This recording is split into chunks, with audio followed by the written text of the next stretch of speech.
Go. Good morning friends and followers and viewers. Eto na naman po, nag-uurong naman po ako ngayon. Ang dami kong hugasin. Eto po yung patuluan ko ng tubig. Eto po yung sabitan ko ng mga accessories sa kusina. Lahat po ng ginagamit namin ay stainless para po madaling hugasan.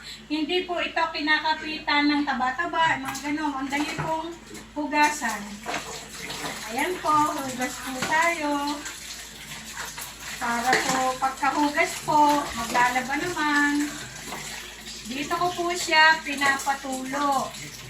Diretso na po siya sa lababo yung patuluan ko po. Nabili ko po ito sa Japan po. Ayan po. Dito ko po siya itinatao para bago ilagay sa lalagyan, nakatulong na po siya. Ayan po. Naka-apron pa po ako kasi po nababasa po ako tsaka po nakabota. Ayan po, nakabota po ako para po hindi ako nababasa.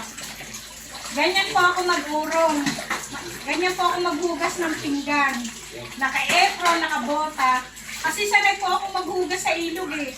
Kaya po ganun eh. Nababasa po ako. Ayan po. Babalaw na po ako. Marami pong salamat sa susunod na video. Thank you po. I love you. Mwah mwah.